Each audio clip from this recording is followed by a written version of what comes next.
Vždycky je takhle vtipný podcast, to ještě neslyšeli. Jsme Mahdalky a zapomněli jsme se vám představit, tak to tady dotáčíme. Aha. A já to pak střihnu a dám to na začátek. Aha, tak jsme Mahdalky, tak čau. Jsme Mahdalky, čau, a to, co tady natáčíme nakonec, tak dáme na začátek. A vy to vůbec nepoznáte, čau. Čau lidi, tohle je pokus. Test. Já si ještě sundám tu šustivou bundu, ale já pak budu litovat, protože ta šustíka. No, šestíte! No, protože já pak budu litovat, že mám šustivou bundu, o kterou šustí moje vlasy, ale když ji sundám, tak si ty vlasy nahoru.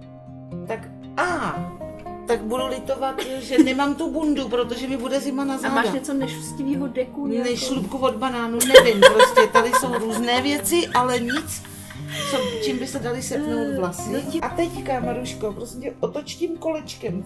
Ne, tímhle s tím. A teď zjistíme, co to dělá jako v prostoru. Otočila jsi to někam? Ano, otočila. A co se s tím stalo? No já nevím, jak to mám vědět, já to neslyším. Počkej, mám to otočit ještě jednou? Nevím. Co to otočila? Tak jo. Já nevím, co se stalo. Já taky nevím. Tak jdem zjišťovat. Tak počkej, teď.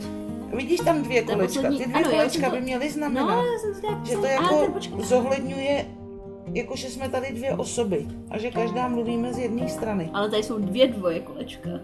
A jedno je jiný kolečko než druhý kolečko. No, ukaž mi to. Počkej, dvoje různý kolečko. No, tady máš jedno a tady to je trošku spojený a tady to je úplně rozdělený. Já nevím, co. A už jsme hráli na obě? No ano, já jsem to celý tak protočila. Teďka máme ty oddálený kolečka. Ano, teď máme oddálený kolečka. A teď to přepneme na ty... Na ty normální. Kolečka. Dobře. Tak jo, jdem to zkusit. Čau. No a tímhle se pokračuje dál, vidíš? A jede to. No my už jedeme. Takže, vážení posluchači, vážené posluchačky. Ano, vidíme se takhle v předvánoční epizodě, zase po roce. Nám to krásně vyšlo. To bylo studné. My jsme zahájili náš první podcast před rokem. A v té době si slibujeme, že natočíme další díl, protože se vám to líbilo. Ano. A my nejsme schopní se sehnat a různě splašit, domluvit. No a když už se sejdeme, tak jedna z nás je nemocná a nemá hlasivky. Druhá dělá státnice, třetí dělá zkoušky, přijímačky. Teda ta druhá, ta první. Ano. Já jsem chtěla počítat jako třetí, čtvrtá, pátá. Nic k věci. Dnešní téma, vážení. Ekonomie pozornosti, dopaminové pasti a život s ADHD v digitální době. A tenhle název jsem si nevymyslela já, ten vymyslela Maruška. Protože Maruška napsala esej a já musím říct, že já jsem takový ten typ, který když není co, tak prostě nechválí. Ale tahle esej se strašně povedla. Tak mě to inspirovalo k tomu, že tohle téma otevřem a proberem ho ze široka zdaleka, pořádně do hloubky, rozvrtáme to, povrtáme a povíme si co a jak. A Maruška, já si předám slovo, abys vůbec jako naznačila, o co jde. Dobře, tak ekonomie pozornosti, to známe ze sociálních sítí, jelikož ty jsou vlastně zdarma, jakoby založíme si účet a platíme jakoby nějakým způsobem svými daty, ale mimo to samozřejmě svojí pozorností. Takže když je nějaká služba zdarma, tak je tam dost velká šance, že vlastně jakoby ta měna, kterou za to platíme, tak je právě naše pozornost. A čím dál víc vlastně je přebytek tvůrců na sociálních sítích, kteří se snaží naší pozornost nějakým způsobem získat. Takže je víc vlastně chytlavého obsahu. Teďka vlastně poslední statistika byla, že vlastně pozornost musíme získat během prvních 3 sekund těch krátkých videí, vlastně jak mám na Reelsech, na TikToku a podobně. Já si k tomu dovolím říct malou vsuvku, protože teďka koukám, jsem kontrolovala, jestli se nám nahrává audio a vidím, že jsme nahráli nějaký 4 a kousek minuty a uvědomila jsem si, že už je to 4krát víc, než kolik je schopen udržet pozornost. Ani ne, to protože teďka, když jsem koukala na tu studii, kterou dělala Singapurská univerzita, zkoumala žáky a studenty v Singapuru, ale taky v Austrálii, nebo zdaleka nejen v Singapuru, v Malajsii, ale právě v Austrálii a zjistili, že 68% mladých lidí uvádí, že má potíže se soustředěním. A 2/3, zase nějakých 65% věří, že jejich digitální návyky potom poškodí budoucí schopnost studovat, pracovat. A k té dílce toho audia tam citují teenagera, který říká, že opakované sledování, dlouhodobé sledování třeba TikToku, těch krátkých videí, tak mu stáhlo pozornost natolik, že dneska není schopen takzvaně usledovat vlastně ani minutový video. Mm-hmm. Čili dílka toho našeho podcastu, my tam nejsme dneska video, ale už je jako 4krát delší, ne, teď už pomalu 5krát, 6krát delší, než pozornost, kterou vlastně je schopen tam australský teenager udržet. A co je podstatný, že se to zdaleka netýká samozřejmě jenom australských teenagerů, je to prostě jev globální. Je to tak a právě na co jsem se soustředila v té eseji, vlastně ze který vycházíme, tak je ten fakt, že vlastně studie Microsoftu tak zjistila, že vlastně v roce nebo od roku 2000 do roku 2015 tak se naše pozornost zmenšila z 12 sekund na 8 sekund, což je jakoby 15 let. A teď už vlastně jsme o 10 let dál, takže jakoby čistě teoreticky vlastně to sedí, že dokážeme udržet pozornost nějaký ty 4 sekundy, což je šílený. To je strašně málo. To je strašně málo, no. Proč to vadí? Proč vlastně vadí, jakože neudržíme pozornost? Proč si na to lidi stěžujou? Může to být vlastně i tím, že tam je vícero faktorů, ale jeden z nich je takovej, že potom vlastně náš běžný život, který, jako buďme zcela upřímný, je nudný oproti tomu, co vidíme na sociálních sítích, tak nás vlastně přesvědčuje o tom, že nežijeme tak dobrý život a tím pádem se vracíme k těm sociálním sítím. A je to vlastně ještě zhoršený tím, co vlastně na těch sociálních sítích vidíme, to jak vlastně každý se snaží sám sebe prezentovat co nejlíp může a tím pádem máme pocit, že všichni žijou ten nejlepší život a pak se s nima poměřujeme a i jakoby standardy našeho těla, to, jak často jezdíme na dovolenou, to, jak moc se scházíme s přáteli a tak, protože vlastně všichni, nebo minimálně já třeba taky, tak sdílím na sociální média především jakoby highlighty svého života, ty nejlepší momenty. Což ale strašně zkresluješ ten celkový obrázek, protože jinak žijem prostě, jako lidi vždycky žili, prostě normální, v podstatě fádní život, že jo? Ano. To je jako, prostě všichni ráno nějak vstaneme, nějak si vyčistíme zuby, tak to je, no. Ano.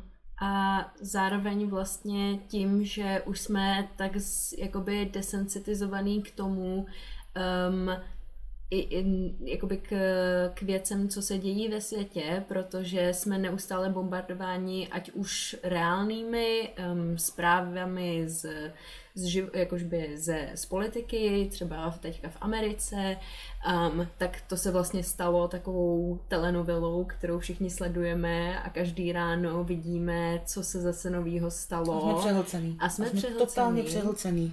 A potom vlastně nám mizí i to kritické myšlení, protože nám nedochází, jak moc je tohleto všechno reálný. Ano, no protože ten mozek nemá kapacitu. Prostě my nemáme kapacitu to víc zpracovávat. Mimochodem, já k tomu mám vsuvku, já jsem si vzpomněla, jak mi vadilo, ale to jsme jako třeba od čtvrtstoletí zpátky, jo. kdy já jsem studovala bohemistiku a příšerně mi vadilo, když se začaly v časopisech tištěných, to vy už dneska neznáte pomalu, tak to se ještě noviny tiskly. Napadne, oni se tisknou do teďka, ale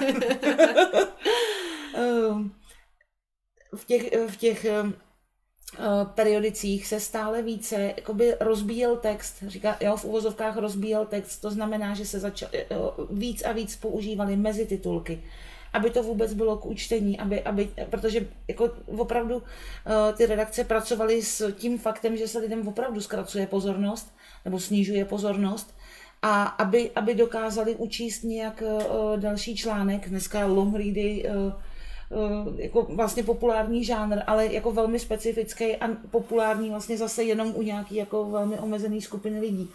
A ten text se takzvaně rozbíjel mezi titulkama, pak se objevovaly různý infoboxy, prostě odrážky a tak dál, prostě snažili se to zatraktivnit, aby to nebyla jako já neříkám jednolitá plocha, to ne, že jo, text vždycky snesl odstavce, to bylo vždycky, ale aby to nebyly jenom ty odstavce, že to nebylo opravdu k učtení, no, nebo jak pro koho, a mě to vadilo, ale mě to rušilo. Já si pamatuju dobu, kdy mě to vadilo a naopak jsem to nechtěla. Já jsem chtěla plynule číst a nenechat se vytrhovat tím, že je tam prostě infobox, který nějak souvisí nebo doplňuje to téma, ale mě nevadilo si ho přečíst až nakonec a nechtěla jsem ho uprostřed toho textu.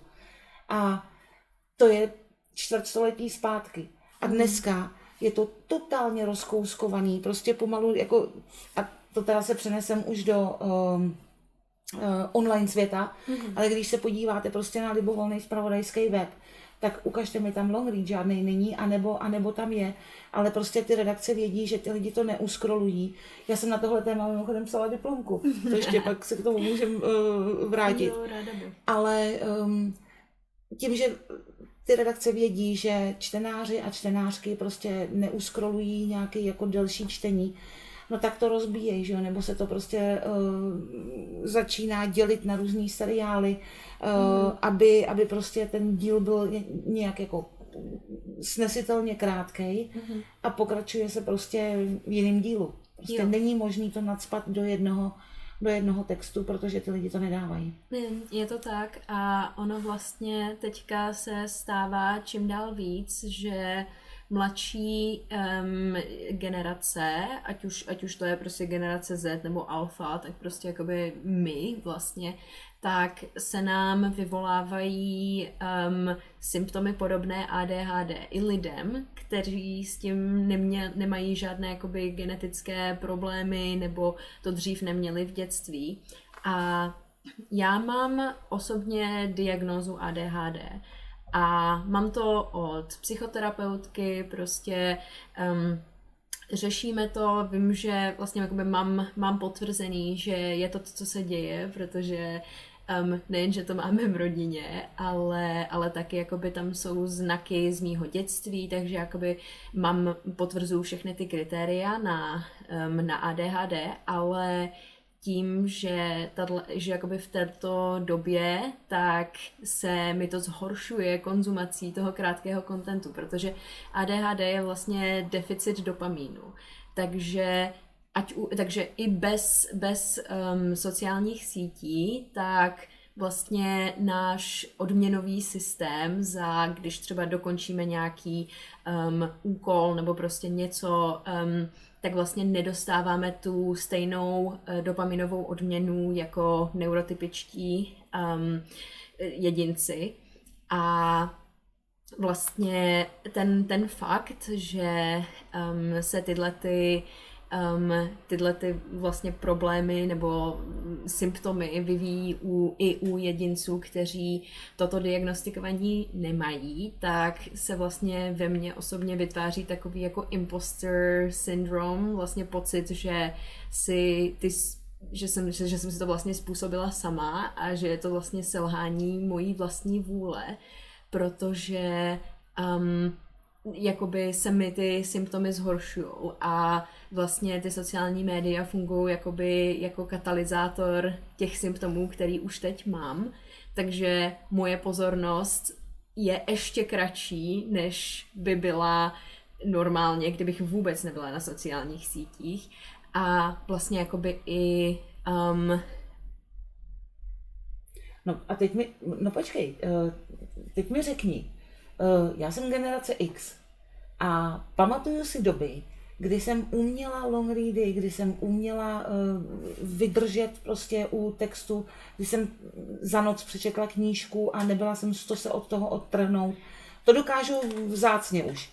A mám dojem, já teda nemám žádnou ofiko-diagnózu, ale tak, jak jsem si načetla prostě symptomy, tak si myslím, že ty kritéria pro ADHD splňuju taky. Já už s tím nikam nepůjdu, protože prostě už se cítím být jako hodně dospělá a tím, že k sobě přistupuju tak, že prostě jsem si tu diagnózu stanovila sama, tak jakoby s tím nějak pracuju a snažím se, nebo jako jsem si vědoma prostě něčeho, nějakých jako jevů ve svém chování. Já ale taky mám pocit, že se mi to zhoršilo. Že to není jako, že akorát, že já teda jako částečně jsem si myslela ano, že už jako, že je to třeba rozbitý i taky životníma okolnostma. Ta moje pozornost, že je rozbitá tím, že najednou mám děti. A najednou jsem se nemohla jakoby plně věnovat jenom jedné věci, protože prostě nemůže, to člověk se nemůže věnovat, já nevím, nějakému vědeckému bádání non-stop, protože prostě potřebujete se postarat o ty děti. A ten den je najednou prostě rozkouskovaný na milion dílků. A já najednou opravdu ale s velkýma obtížema se dostávám do nějakého jako studijního módu, což jsem zjistila teď, když jsem si zopakovala studium a střihla jsem si ještě jeden magisterský program informační vědy a zjistila jsem, že je strašně obtížný, než se vůbec jako přepnu z běžného života a i v rámci té žurnalistiky, kdy se jako dokážu soustředit nějak, prostě vizualizuju, prostě čtu nějaký studie, ale pak jsem se potřebovala přepnout do ultra soustředěného studijního módu a opravdu několik hodin v kuse prostě vydržet u jednoho tématu. A já jsem to téměř nedokázala. A mě dalo strašný práce, než jsem si našla nějaký jako pro sebe účinný nějaký pomůcky, který mi zabírali. I třeba to, že jsem věděla, že potřebuju nějaký jako rozjezd, jo? Že se nedokážu prostě soustředit z minuty na minutu, ale že třeba hodinu se musím připravovat na to, že teď začnu konečně teda studovat, teď se budu tady načítat a prostě jenom ta přípravná fáze na to, než se přepnu, tak byla třeba hodina a půl. A teprve pak jsem začala studovat, to jsem dřívějška vůbec neznala, já jsem uměla okamžitě přepnout a z čeho ještě, už jenom na závěr, vlastně z čeho doteďka těžím, co jako mi zůstala nějaká schopnost, že se v ty okamžiky, kdy už teda opravdu jsem v tom hlubokém soustředění, tak to už jako dokážu, že mě nic nevyruší, že neslyším, co se děje okolo. Ale to jsou tak vzácný okamžiky, že já už je prakticky neznám. Jako vím o nich, ale je jich jako strašně malinko. Ono tomuhle se říká hyperfokus a vlastně lidi takové vlastně s ADHD a tak vlastně to mají, že se dokáží vlastně, když je nějaké téma zajímá, nebo se dokážou dostat do toho stavu, kdy je to zajímá, tak nad tím dokážou strávit dlouhou dobu. Ale tím, že vlastně je naše pozornost tak omezená a čím dál víc se zkracuje, tak se nám to vlastně, i ten hyperfokus se nám tříští. A já to pozoruju na sobě, že právě jakoby u svýho studia zase, protože já nemám to porovnání, že bych někdy byla v jiném stavu, než ve kterém jsem teďka. Teď jsem málem omdlela, jak jsi řekla, že v jiném stavu. Ne, to ještě ne. Dobrý. Ale že vlastně já se musím vlastně, když se dostanu do nějakého takového flow state, nebo jakoby hyperfokusu, ve kterým vlastně se přesvědčím třeba v průběhu studia, že mě něco zajímá a fakt o tom chci vědět víc, tak mám vícero momentů, kdy třeba narazím na článek, který mě tolik nebaví a okamžitě se z toho vytrhuju, což jakoby za normálních okolností, kdybych neměla po ruce ten telefon, kam bych se mohla schovat, tak bych akorát překlikla na jiný článek, nebo bych to jakoby prolítla očima, koukla se vlastně, co mi to tam říká, jestli to vůbec stojí za No a čtení. takhle uděláš co? No a takhle místo toho, abych jakoby se tomu stále věnovala, tak přejdu do toho telefonu, kde vlastně si můžu naskrolovat pár videí, doplnit si ten dopamin a pak se k tomu vrátit. A tyhle ty jakoby pauzy, já jsem se toho začala všímat teďka právě, když jsem se připravovala na zkoušku, že jsem měla vícero momentů, kdy jsem se dokázala soustředit 40 minut a potom to bylo 50 minut a potom to bylo 60 minut a jakoby jako prodlužovalo se to, ale vždycky to bylo jakoby roztříštěný, že mi vlastně docházela ta odměna za to, co dělám. A i když mě to vlastně zajímalo, tak udržet tu pozornost na tom a vlastně potom už se, to už je jako extrém, že se slívá text a potom člověk už jakoby neví. To já znám. No. Ale kam si chodíš pro tu odměnu? Na sociální sítě? Na sociální sítě. No my totiž víme, že sociální média, to používání sociálních médií, že přispívá ke zkracování pozornosti, to víme. Víme, že to způsobuje emoční nestabilitu a kompulzivní chování mladých lidí. A teď ta studie, kterou jsem zmiňovala, té Singapurské technologické univerzity, tak ta to potvrdila tím výzkumem. Ale je to něco, co vlastně jako já nepovažuji vlastně za úplně novou informaci. Jenom si myslím, že to je informace jako nedobře zpracovaná vlastně nebo nedobře zakomponovaná do systému školství, do výchovy, prostě jako, že není ještě jakoby dobře vlastně ani zpracovaná v tom veřejném prostoru, přestože už to jako nějakou dobu víme, tak jako nemusíme chodit daleko, prostě máme, že jo, 4 děcka a jedno z nich, teda už jako dospělí, ale prostě ty, co jsou jakoby ještě, že jo, mají povinnou školní docházku, tak jako oni, jejich vrstevníci, prostě je to strašně vidět, oni pozornost neudrží prakticky žádnou. Ono, já si myslím, že tam hraje i roli to, že se ty telefony a sociální sítě, což jakoby děláme teoreticky tímhle podcastem, že se to vilinizuje. Co to je? Jak si to řekne? Že vlastně... Že se jako dávají za vinu. No, jakoby do nějaký míry, ale že třeba učitelé přijdou a jakoby vezmou ty telefony pryč. A že jako, že to je zlo a to je, proč nemáte tu pozornost a tohle je ten problém. A my se vlastně jakoby, my jsme se nikdy neučili, jak s tím vycházet. Já jsem se to začala učit až na univerzitě, co je digitální well-being a vlastně tím, že jsem viděla, že kolem mě je to normální, že vlastně profesoři počítají, nebo jako profesoři vlastně počítají s tím, že každý máme nějakou prostě, že trávíme čas na těch sociálních sítích, že jsme v této době, kdy se s tímhletím musí počítat, ale je jakoby potřeba tam najít ten bilanc. A že není špatně tam trávit čas. A není špatně prostě, když se tam člověk posílá vlastně různý příspěvky s přáteli. To udržuje to přátelství. Jasně. Ale... Tak je to pomůcka pro práci, že jo? Jako a mimo toho taky. Děláš v oboru, já nevím, že když si vezmu za příklad prostě žurnalistiku jako svůj obor, nebo datovou žurnalistiku, tak já prostě publikuju, že jo? To je jaksi veřejná produkce. A já to samozřejmě posiluju, že jo, těma sociálníma sítěma, čili pro mě jsou sociální sítě jako pracovní nástroj, což je asi specifický. Protože se ta doba mění. A vlastně tím, že mám pocit, nebo jakoby takhle jsem to vnímala minimálně na střední, ale i na základce, že vlastně to bylo vždycky bolí tě hlava, to máš z toho telefonu a je ti špatně, to máš z toho telefonu a necítíš se dobře a to máš z toho telefonu a to máš z těch sítí. A co se snažíš říct? Je to jako ode zdi ke zdi? Že buď je telefon dovolený zcela, anebo vůbec, ale že není nic mezi tím? No, ne tak docela, ale spíš, že by ten přístup k tomu měl být trošku jinačí u těch mladších dětí. Právě třeba u té generace alfa, že to nesmí být, že by to nemělo být. Jako, OK, máš telefon a můžeš si s ním dělat, co chceš, jak dlouho chceš, ale zároveň jakoby taky ne jim to úplně vzít, protože to je nějaký jakoby disconnect od společnosti. A bohužel to taky je, když člověk není na sítích, tak jakoby je nějakým způsobem vyloučený z té společnosti. Bohužel.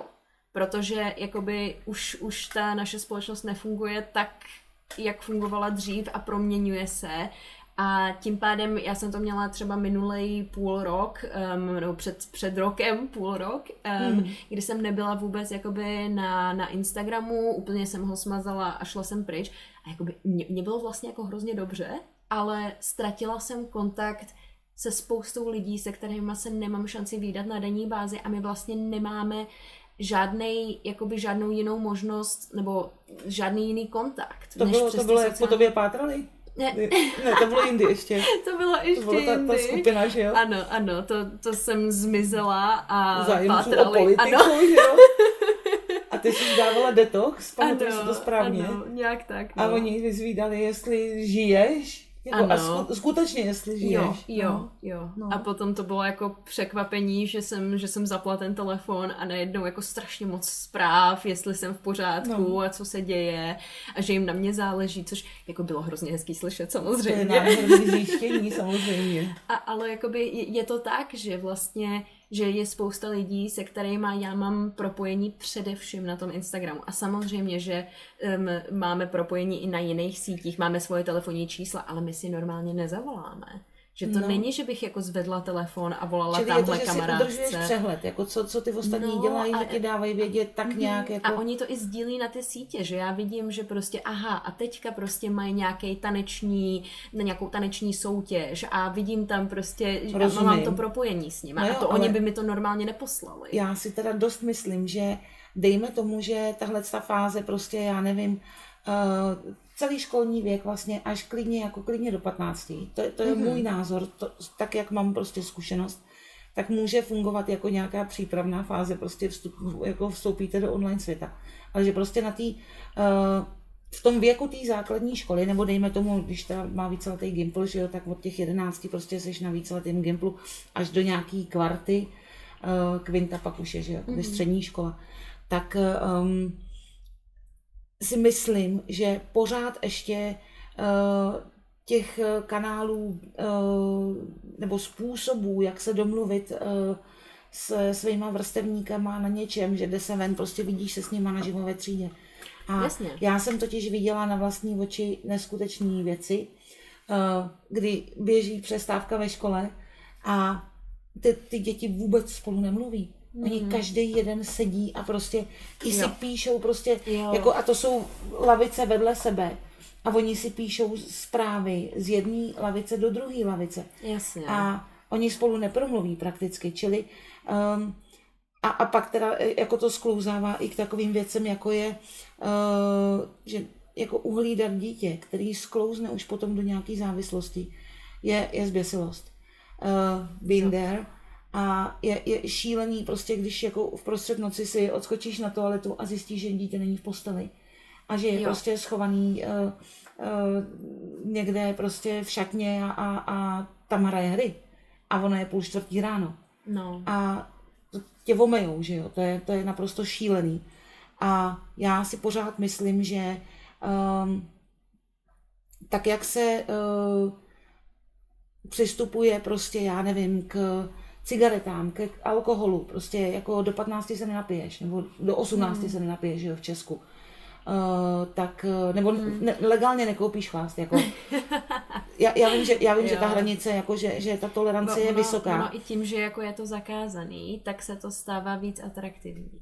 A to je vlastně, že to vidíš i na těch mladších dětech, protože sociální sítě jsou dovolený od 13. A opíjejí se mladý děcka, hele, zase jako máme nějaké statistiky a... No, jakoby já jsem začala pít osobně ve 14. To bylo poprvé, kdy jsem byla jako na party. Pít, takže jsi jako byla závislá, myslím. Ne, to ne, ale jakoby alkohol. No, ale taky jakoby na alkoholu si nevytvoříš tak rychle závislost jako na těch sociálních sítích, protože tam vidíš ty atraktivní obrázky a tohleto a ten algoritmus je šitej na míru a ty tam máš jako nekonečný scrollování, takže když se ti jeden content nelíbí, během vteřiny přejdeš na další a jedeš a jedeš. Já vím. No a teď mi řekni ale, OK, tak když teda říkám, že by se k tomu mělo přistupovat stejně, minimálně stejně jako k alkoholu, k cigaretám, na kterých si ale nevytvoříš tak rychle závislost, tak pokud tady na to jo, tak kdy mají lidi jít na sítě? Jako podle mě teda jako od 15 vejš nejdřív. No, on je tam jakoby, to je právě ten, jako můj pohled na to je, že ty celý sociální sítě by se měly vlastně změnit s tím, že by tam měla být ta odpovědnost. A teďka momentálně je to nastavený tak, že ta odpovědnost je na uživateli a že vlastně, když do toho člověk spadne, tak to znamená, že nemá dostatečně vysokou vůli. A to není jakoby jenom můj pohled, se to interpretuje. To je pohled ale i mých jako vrstevníků, některých. A že si domnívají, mají tenhle názor. Ano. A protože pro ně je to třeba jednodušší, já to mám jakoby, to je i součástí eseje, která bude nakonec dostupná online. Jasně, bude publikovaná na webu magdalová-shop.cz, těšte se, za chvilku to tam bude. A já tam vlastně taky říkám, že lidi s ADHD do toho spadávají víc, protože vlastně mají ten dopaminový deficit a vlastně tohleto je nějakým způsobem jakoby stimuluje a potom se jim vytváří stejný vlastně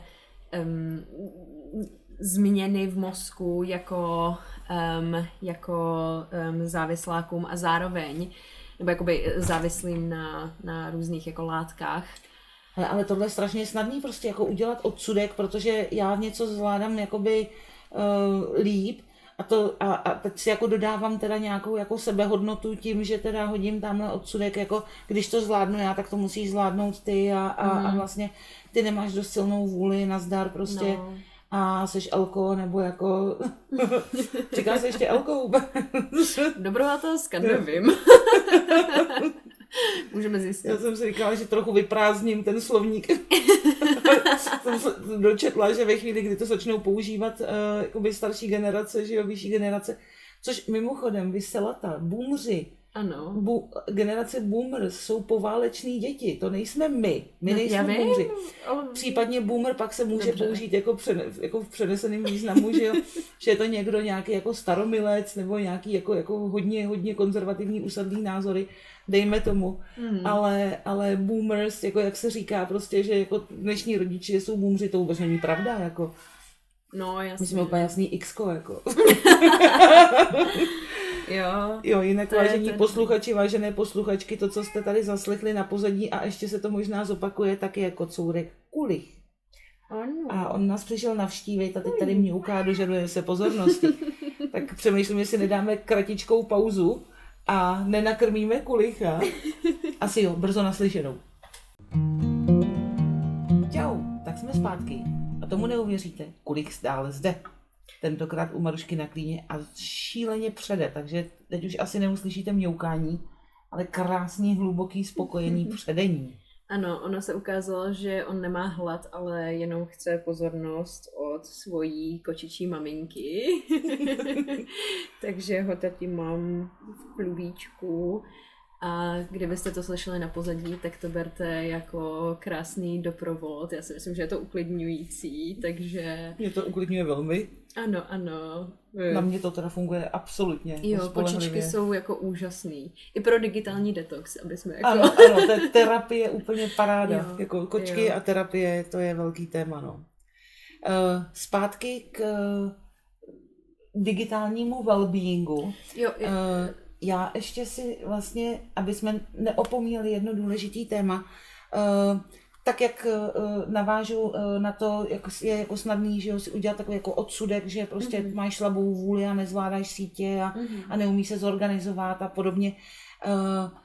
Důležitý dodat i to B, totiž, že spousta těch nástrojů jaksi je navržená tak, aby tu pozornost prostě strhávala na sebe a využívá dark patterns, čili takové jako temné vzorce. To si dokonce můžete vyhledat, je stránka, která se přímo jmenuje Dark Patterns, ona bude pravděpodobně sdílená společně s tou esejí, protože tam mají vlastně jakoby vypsané všechny ty vlastně vzorce, které se opakují v různých aplikacích, ať už to jsou jako obchodní aplikace, prostě Albert, jo.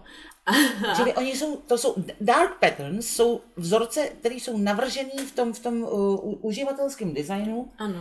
tak, aby tě různě zmátly.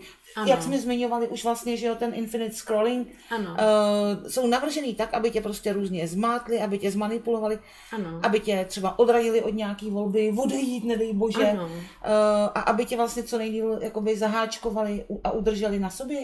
Je to tak? Taky. A třeba jakoby hodně z nás si může všimnout, že na sociálních sítích se vždycky objeví jedna taková ta reklama, která není úplně označená jako reklama, ale nějaký influencerka tam říká, tady to už mají všichni a začne to promovat.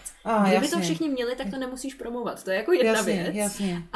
Ale jakoby je to jeden z těch vlastně a je to poznat, že tě to jakoby praští do očí a říkáš si, proč o tom krucinál mluví. No ale jakoby někdy se z toho stane takový jako hype vlastně, že lidi na to naskočí a potom vlastně utrácejí peníze za různý, myslím, že to bylo za různý jako doplňky stravy a podobně, jako děje se to. Čili oni slyší na to, že tohle už mají všichni a ty najednou nechceš být jakoby vyřazená ze společnosti, kde už všichni tohle to mají, tak ty to chceš mít taky, abys prostě byla začleněná v tom kolektivu. Ano, do nějaký míry, no.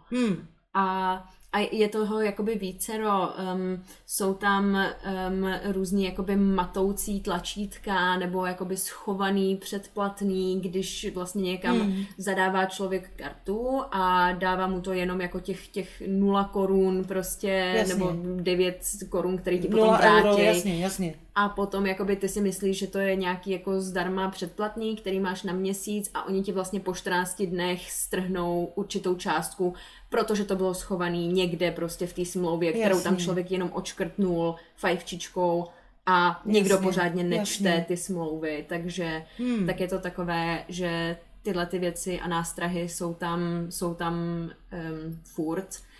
Čili já třeba jsem si zavedla kalendář, já si normálně zapisuju do kalendáře, když mám nějaký jako trial verzi, tak si zapisuju prostě, že tohle je deadline na to, kdy to mám zrušit, protože tam se od tebe očekává aktivita. Ano. A pokud to necháš plynout, tak ti potom ten další měsíc jako napálí, že jo, a strhnou ti něco. A je to cílený právě na lidi, kteří si toho nevšimnou a jako vím, že se stává, že někdo nechává běžet nějaký předplatný díl a to jsou jakoby, to bylo zrovna od kamarádky, která má taky ADHD a pro ní bylo až moc těžký zrušit to předplatný, takže si půl roku nechávala strhávat prostě tu sumu každý měsíc. A bylo to těžký, protože to jako bylo technologicky? Ano, protože to bylo těžký najít. A to bylo, myslím, že to byl zrovna Amazon, ale teďka jako nechci říkat, nemám jistotu.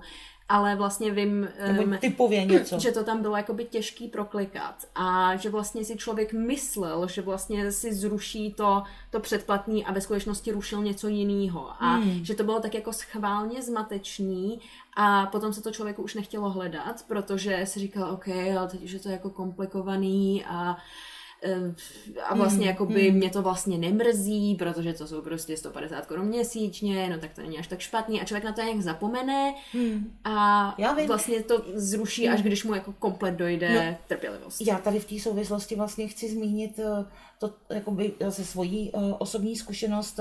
Já jsem, protože provozuji jedny své webové stránky datová žurnalistika.cz, který mi běží na WordPressu, to je prostě volný publikační systém.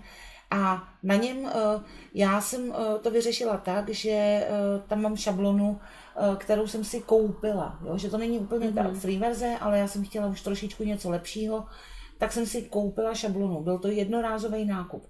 A oni mi asi po 5 letech napsali, že ustoupili od téhleté firmní politiky, že mají nový business plán a že prostě se jakoby ruší vlastně všechno plošně to předplatný, respektive nějak tě donutili, ne, že snad, že ti to jako zruší, takhle napřímo to nenapsali, ale jako bylo to trošku chytřejší, sofistikovanější, se dneska říká hodně s oblibou, ale v podstatě to znamenalo jako konečná. A to byl faktický stav. Jo. A nebo si můžeš teda zkusit nějakou jako trial verzi, zkušební verzi, na relativně dlouhý, asi půlroční období. A pak by to případně bylo jakoby formou nějakého pravidelného předplatného. Jo. A já jsem klikla na tu trial verzi. A mě najednou žádná zkušební verze se nekonala. Přestože jsem měla dojem, že to tam někde čtu, tak najednou jsem nemohla najít, kde to tam bylo. Ale já si jsem si byla dost jistá, že to tam je. No. A další věc, a to mi právě připomnělo, já jsem za boha nemohla zjistit, jak to zrušit. Jo. To nešlo zrušit.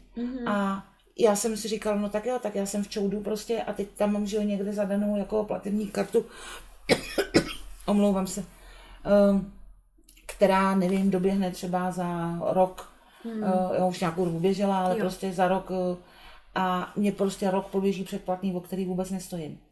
Jo. A nakonec jsem teda se tam někde jako složitě proklikala, ale prostě jako já jsem na tom strávila třeba 3 dny. Jo. Opravdu 3 dny, jako, protože jsem se do toho zakousla, říkala jsem si, že teda jako principiálně ne, že na tohle nechci přistoupit, že mě někdo takhle odrbe. A jako ono šlo, nevím, jako třeba $30 měsíčně, to nebyla nějaká jako likvidační částka, ale já jsem se teda kousla, že jako z principu teda tohle nechci. A bylo strašně náročné to zrušit, jako opravdu 3 dny jsem na tom pálila, no. Určitě. Jo, to je myšlený těma temnejma vzorcema, který se vlastně nacházejí všude možně a jako někdy je to lehčí najít, když vlastně ty společnosti jsou trošku víc, já nechci říct upřímný, ale vlastně do nějaký míry jo, protože tam jde o nějaký ty společnosti, které to schválně takhle schovávají, tak jim jde o to prostě na tom takhle vydělat. Tam jde čistě o zisk, nikoli o to, jako jasně, nějakou jako službu ti samozřejmě poskytnou, ale jakoby úplně jednoznačně primární. Já rozumím tomu, že firma jaksi má být zisková, že jo, chce být zisková, ale pokud se to už potom přehoupává prostě jakoby do do téhle roviny, která už je jako hodně sporná, až jako určitě neetická. A jako já si pořád myslím, že biznis nemá stát na tom, že někoho oblafnu, že někoho napálím, že někoho uvedu do nějaký nekomfortní situace, v který on udělá rozhodnutí, který je výhodný pro mě. Prostě tenhle biznis je mi hodně nepříjemný a tak se mu snažím vyhejbat a vlastně upozorňovat na to, jako bacha, tohle se děje. A já si myslím, že to není fér. Abych to tak jako uzavřela do kruhu, tak vlastně tohle je přesně to, co já mám pocit, že se děje u sociálních sítí, protože jakoby tam není jistý, kdo za to všechno vede zodpovědnost. Jestli je to ten designér těch služeb, jestli je to, on se teďka dokonce ten pán, který vymyslel ten infinite scroll, to nekonečné scrollování, tak se dokonce omlouval, že jako něco takovýhodle vynalezl. A má děti? To je dobrá otázka, má děti? Já musím dohledat. Já vůbec nevím, o koho jde. Každopádně ty sociální sítě, ačkoliv za ně člověk jakoby neplatí, tak stále jakoby jsou navrženy tak, abychom na tom pálili co nejvíc času, abychom byli co nejméně racionální a potom si tam klikali na ty reklamy a tohleto. A jakoby já zase nechci to úplně jako hrozně hejtit sociální sítě, protože pořád jako je to nějaká součást mýho sociálního života.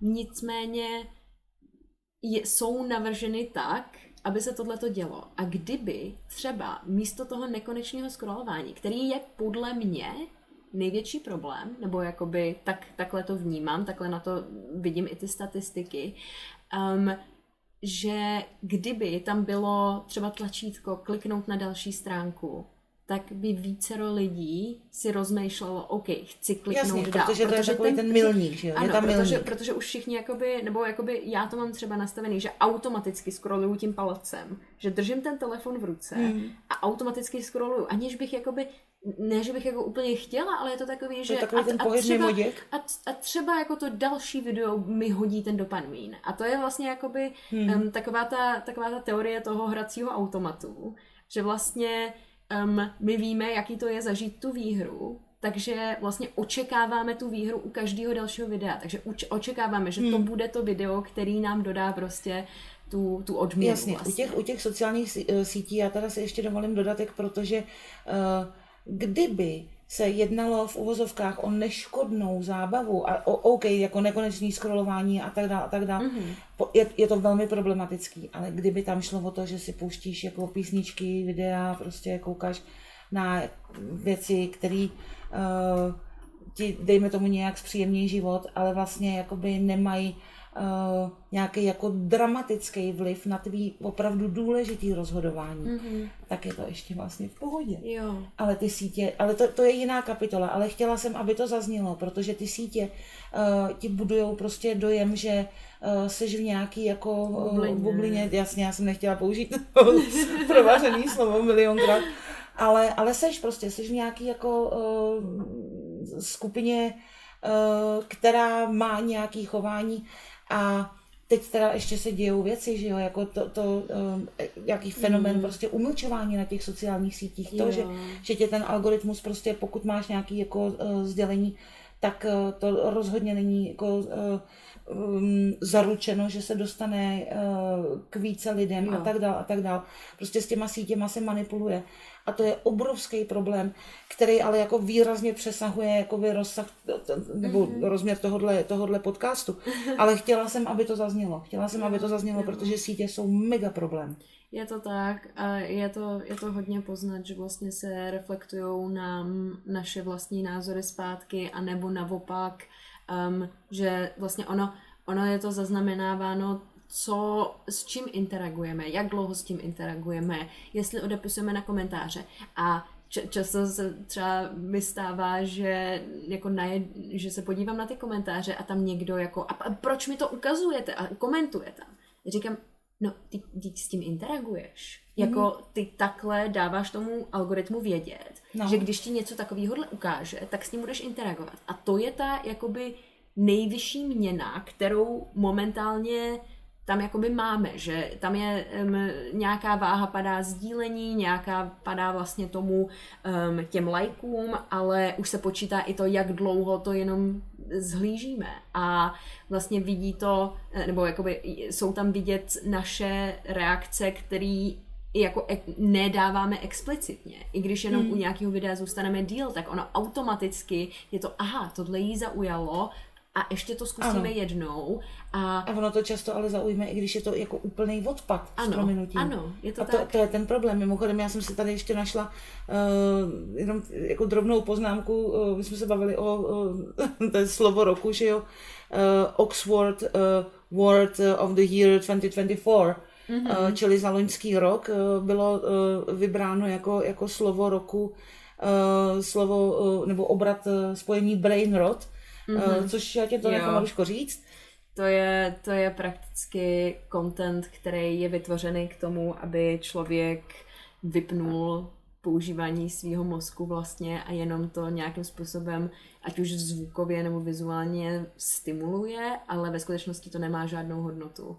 Nebo takhle bych to jako vysvětlila. To ta nemá definice, informační hodnotu. Ano. 0. Ani jako, ale já, co jsem viděla, tak jako možná jako to zmíníš kamarádovi. hodnotu, nebo nějakou, nemá, že jo. Uměleckou hodnotu, nemá. Ne. To nevím, to jako já to si musím tyhle detaily ještě najít, jako, ale samozřejmě se do toho investuje čas a energie a lidi si kolem toho vytváří příběhy, třeba teďka vlastně ten italský brain rot, který vlastně se rozlezl mezi generací alfa i jakoby mezi mými sourozenci. Ne všemi samozřejmě. No, ale jako docela jsme koukali, že jo, jak je to jako, že to znají věděli, prostě, jako na táboře to měli děcka na tričkách a koukáš na to jako blázen. A říkáš si vlastně jako, co je v tom za hodnotu a potom ti dochází, že oni si kolem toho vlastně vytvářejí příběhy a všechno tohleto možný, ale ve skutečnosti to nemá žádnou hodnotu. Jakože ani příběhovou. To je že jako to je generovaný AI, že jo?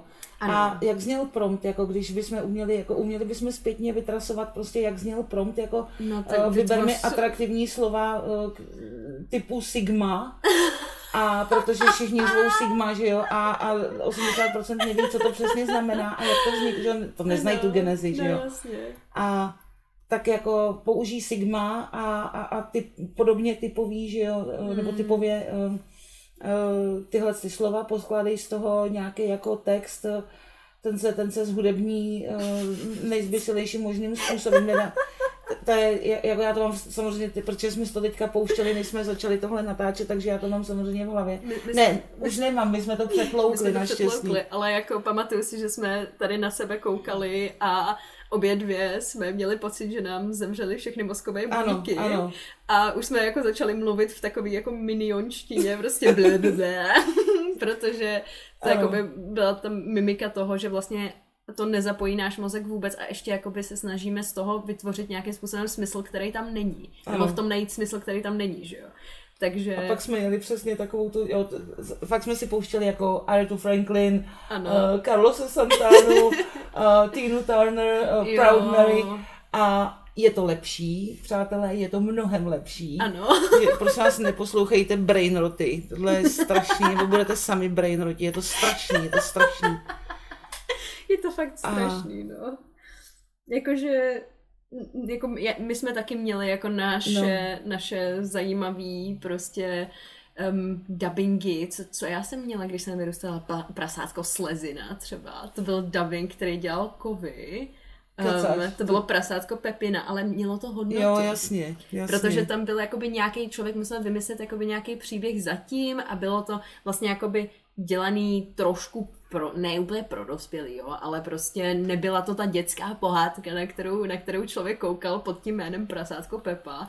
Jasně. A vlastně jakoby taky to já zase jako já nechci spadnout do toho, že říkám, že jsem lepší než ta nová generace, protože mám pocit, že to používá každá generace, která samozřejmě, my je jsme byli starší. nejlepší, to se za nás nedělo tyhle věci. Jo, my jsme chodili ven a žrali písek. Ano, byli strašně slušný, ukázněný. Starou bačkoru samozřejmě, každá generace je prostě v podstatě stejná, že prostě má to nějaký specifika a jako mění se akorát kulisy, ale jinak prostě to chování lidí je prostě... Otravnej pomeranč, já jsem se jako, vzpomněla. Jako, i to generační vymezování se je prostě, že jo, to už je jako archetypální, jo, chování, No, ale to jsme měli taky, toho pomerančáka.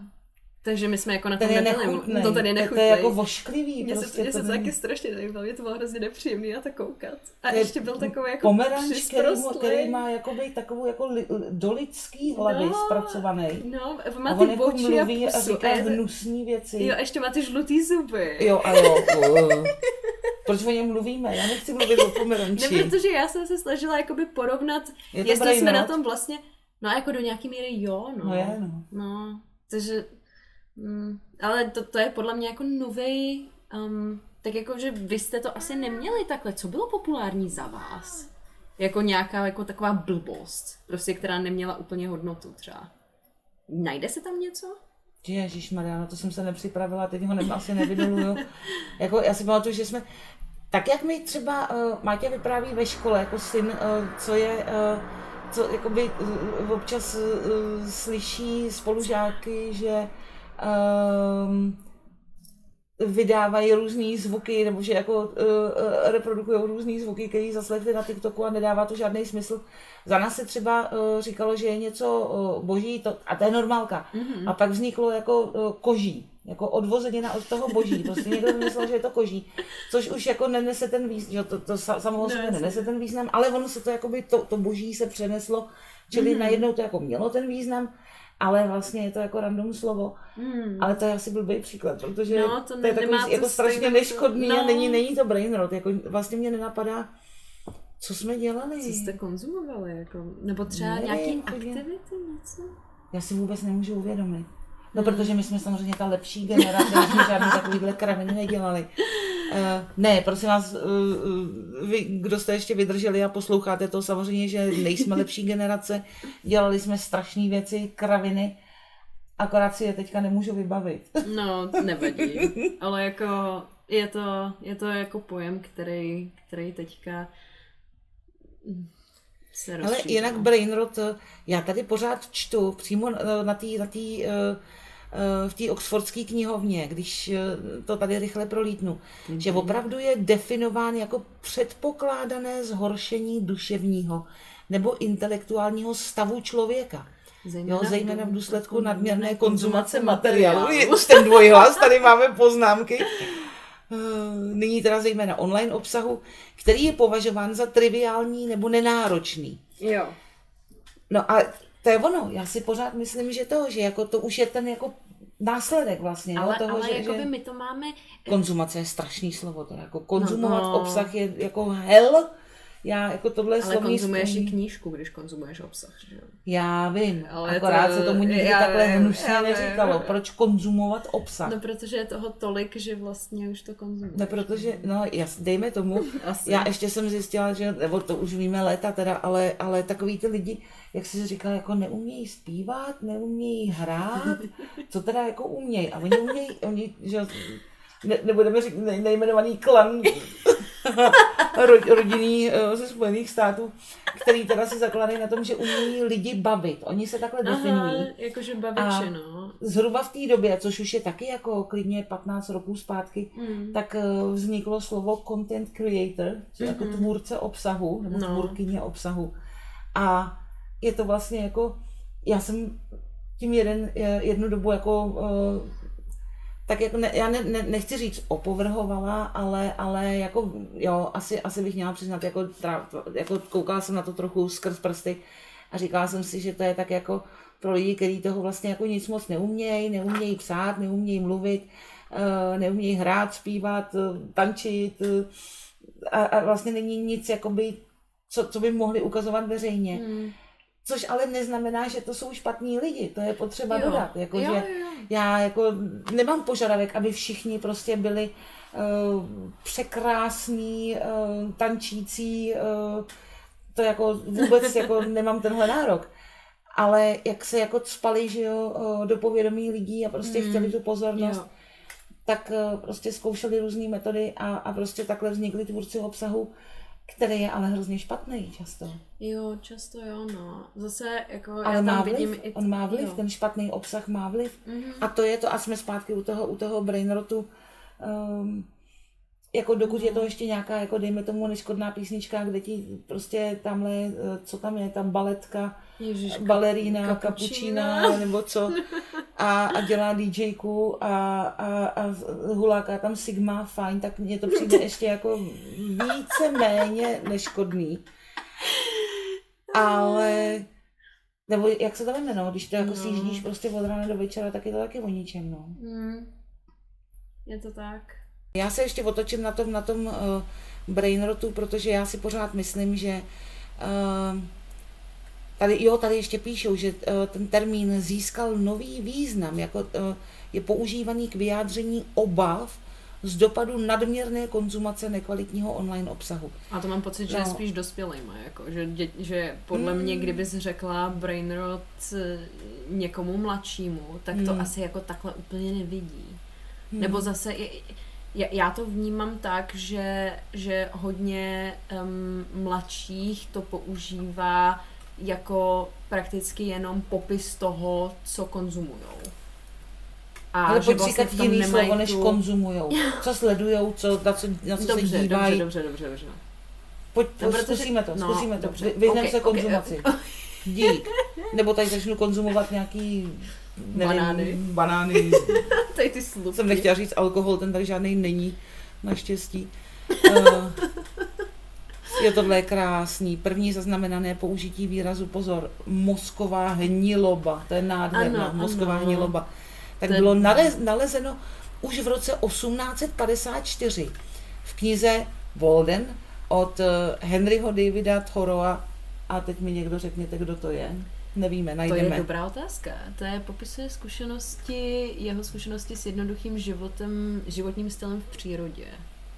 To jsem si nevymyslela, to je opravdu tady z Oxfordské univerzity. V rámci svých závěrů, kterou kritizuje tendenci společnosti znehodnocovat složité myšlenky, nebo myšlenky, které lze interpretovat různými způsoby ve prospěch jednoduchých myšlenek, a považuje to za známku obecného úpadku duševního a intelektuálního úsilí. No, počkej, tam je pak ještě citace, ale pozor, to jsme jako 170 let zpátky. Jo, a ono... A ta podstata tady zachycená je. Ono dokonce bylo popisováno vlastně v roce 1971 upozorňoval Herbert A. Simon, že v informačně přesyceném světě vede bohatství informací k nedostatku pozornosti. To byla jakoby... 100 let tady potom... No právě, že, 120 jakoby, let po něm. že už to můžeme datovat zpátky. Ona dokonce existuje v němčině kniha Ökonomie der Aufmerksamkeit a to je vlastně jakoby je taky pozornost. a ta je taky prostě 1974. Takže takže jakoby lidi si toho všímali a vidíš, teďka... to je starý jako generace X. No jo, Jezusky. Čili jasně, jako má to nějakou historii, No, prostě ten to... pojem není novej. Ale i jako jenom že to to slovo... bylo předvídaný. Jasně. Do nějaké míry. No, že jo, ten Oxford si toho všimnul, já jsem to tady už stihla mezi tím zavřít, tu poznámku, ale asi o 230%, že jo, tím, že to jakoby ta frekvence používání toho obratu, já nebudu říkat slova, protože to je sousloví, brain rot, to jsou 2 slova, že jo, brain a rot, mozková hniloba. To je strašný, já vím, to zní jako v té češtině, to obzvlášť hnusný. No, protože je to náš jazyk, že jo, a v té angličtině se to tak jako desensitizuje. Asi jo, no. Jako mě samozřejmě, že vulgarizmy v angličtině mi nezní tak strašně jako ty český. Tak mozková hniloba je teda obzvlášť hnus. Fajn. Nic. Vážení příznivci, vážené příznivkyně, my jsme ve finále. Doufám, že jste udrželi pozornost až doteď. Už máme... Nevím, jak dlouho. To je velké téma. Jsme se rozpovídali. My vám hrozně přejeme. Užijte si krásné svátky. Ne, není to tak strašný. Mluvíme rozumně, 28 minut, tady vidím, 29 minut. A tady byla nějaká pauza plus ještě. nějaká pauza, OK, tak jsme u hodinky max, ne? No, jo, to zvládnou. To posluchači zvládnou. Můžete u toho vařit, můžete u toho prát prádlo. A můžete udělat cokoliv, co vám nespůsobí mozkovou hnilobu. Takže prosím vás, snažte se, ale zas tak těžký to není, jako dělat něco užitečného a nepouštět si tamhle sigmu, kapučínu, kraviny. Dobrý. Sigmu, kapučínu necháme být. Ale jo, jděte na procházku, jděte do parku a dotkněte se trávy. Co to zase je? To je v angličtině, že go outside and touch the grass, prostě, že si máš jako skonektovat s přírodou, propojit s přírodou, protože jo, mě to zní jako, jak když Zeman na Vysočině ovýmal stromy a pak se stal prezidentem a totálně tady zabil politickou kulturu. Tak nevím. To vidíte, jo, to jsou ty generační rozdíly. Ano, my si to tady jdeme vyříkat. Mimo kameru. Vám přejeme příjemný advent, příjemné pečení, vaření, cokoliv, co děláte, baví vás to a nespůsobuje to mozkovou hnilobu. Krásný večer, krásné ráno, krásný den. A uslyšíme se pravděpodobně v novém roce. No dobře. Já tomu věřím. No tak jo. Naslyšenou. Ahoj. Naslyšenou. Čau.